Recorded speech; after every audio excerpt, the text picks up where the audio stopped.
Isaac, I'm sitting here with Tony, and I wanted to go over a few things for you and the owner with the trike. I'm kind of ad-libbing this video, but there's a couple things that I thought might be easier to express on video than in email. I wanted to address some of the questions I know you had as far as the trike and the Nissan Delta Wing.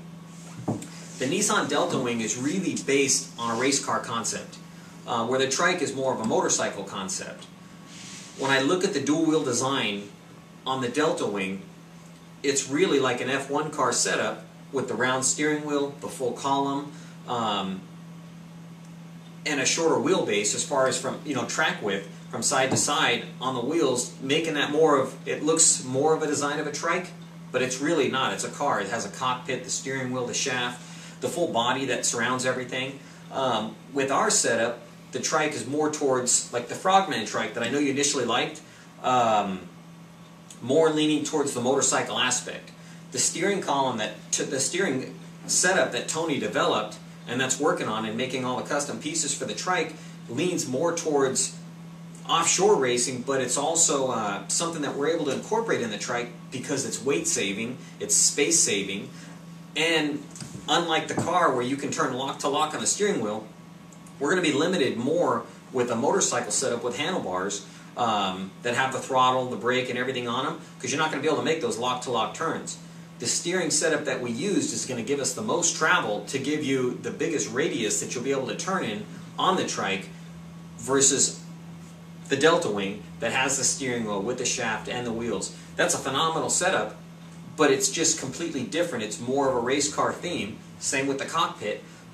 We have more of a motorcycle seat, where you have the Delta Wing is more of a race car seat with a cockpit. That's why it has the seat backs. As far as the body work, I'm sure there's something we can incorporate. I want to let Tony touch base on all this because he's the one that's working with all of the engineers on a steering system. He can tell you his thoughts. He's designed a lot of these types of setups, and the reason why he's choosing to go with this and why he thinks the end product would probably be the best. Tony, tell him a little bit, what do you think we can incorporate from the Delta Wing into the trike, and is there certain things that you wouldn't incorporate for whatever reasons, whatever it is, just talk frankly with him and tell him your thoughts. The biggest thing with the Delta Wing is that the whole back end is covered. So I understand the want to cover the back wheels, safety, it covers the tire, there's mud, rocks, anything that could splash up. So there's definitely some safety aspects that I see there.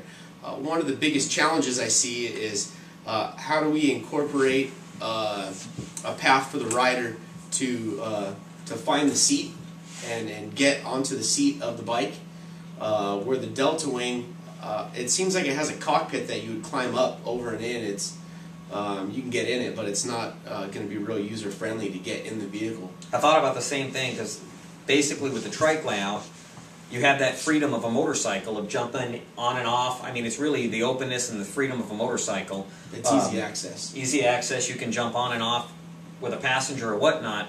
Where on the other, you're really on a seatbelt. You're in a car. It's a completely different layout. Could you incorporate something? I know that you'll be designing the body. Could we do something in the body to help cover the wheels? To incorporate actually body panels without limiting access. Is that something you think's doable? What's your opinion on that?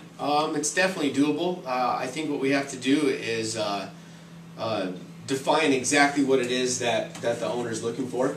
Is it just for more coverage on the back wheels, or is it for more of a full-bodied look? And then we can try to incorporate those important aspects into the vehicle. Seeing the Delta Wing, I'm not sure exactly what are the important details that we want to incorporate, but we can try to get a wider body in the rear end of the trike and still leave rider access. It's going to change the look and the shape of the body dramatically. In regards to the body, addressing rider protection, it's definitely important to have protection there to cover the wheel, protect the rider from rocks, mud, anything else that can be on the road. But at the same time, we want to make sure that we incorporate the right aerodynamic flow and the freedom of motorcycling and the freedom that the rider has on a motorcycle. Right now, it's designed to have open, easy access everything's real accessible. So in redesigning the body, the back end, and giving this a different flow and a different shape, we still have to allow the rider access to the seat on and off. It has to be easy. It has to be safe. What about could we still incorporate? I know that you like the backing on the Delta Wing, which again is still more like a race car. But is there something that we could do structurally that would still provide support to maybe add some sort of backing, even if it's mid-level or something on the seats? Backing rider To give the rider some support? Seat back? Absolutely. One of the things that's incorporated on the new Harleys and a lot of the new touring bikes is a removable backrest. So it'll be a backrest that slips hidden in between the seat cushions between the rider. It's a quick release, and you can pop it on and off and get different size backrests at different lean degree angles. So that would be a real nice, easy thing to incorporate and still give it a low, sleek look when you want, and then give the rider extra backrest support. And that same concept could be added for the rider and for the passenger, so it works on both levels. Aside from the rider safety and incorporating something into the body to protect from debris and things like that, Tony, I wanted you to give your opinion. I know I've given mine on the steering setup. Do you think that's going to be a better setup than what we're using as far as radius, things like that, as far as the Delta Wing with the dual wheels? What's your opinions on that versus what we're using? I feel real strong about what we're using, and one of the biggest reasons I like the single front tire. We're using a lot wider front tire, and it's a radiused front tire. It's a motorcycle back tire that we'll be using for the front versus a dual front tire. We could go with the dual front tire setup, but as motorcycle front wheels turn, they pitch to an angle. So what you have is two tires fighting each other, and they're not going to be able to ride at the right. You're not going to achieve the right turning radius. There's going to be two wheels working independently against each other.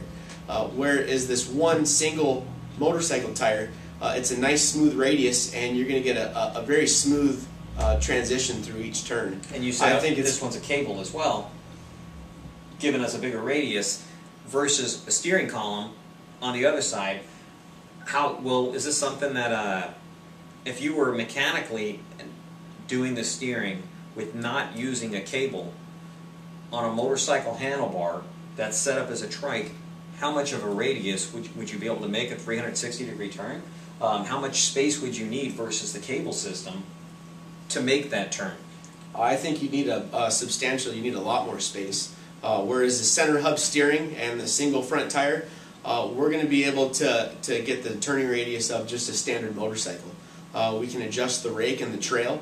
It's a fully adjustable front wheel, so we can control the angle. We can control the amount of steering from lock to lock. We have a lot of control for safety, for rider comfort, for performance. It's going to be a great setup. It's something that's going to work really, really well. Isaac, I know one of the other questions that you had for me was the steering shaft being able to move up, down, in, and out, that I know you find on a lot of newer cars, that I've seen on a lot of Mercedes, things like that. I think the problem that we have with that is we don't have the space advantages that a car has, especially being confined in the tight bodywork and fitting everything else that we need to around that steering column. You have a lot of mass to those steering columns that allow everything to go in and out. A lot of them electronically controlled. Some are just quick release hubs that pull in and out. Again, those are on steering shaft systems where we're going to be using steering attached to a cable to get the desired radiuses that we want as far as the turning. I don't think that the hub design or the way that everything's designed is going to allow for us to have something that goes all the way through the body and is diameter-wise that's small enough, because these are definitely large units that allow it to extend and retract. I think, again, we're leaning more towards the car theme, where this is more towards the bike theme. And we can incorporate a lot of things. I know we want to emphasize on fuel, distance of fuel, the capacity, which I know we're going to have a lot of hidden areas that we may have room for things, but we don't want a 10-gallon fuel cell. we're trying to make this so the owner can go on that long ride.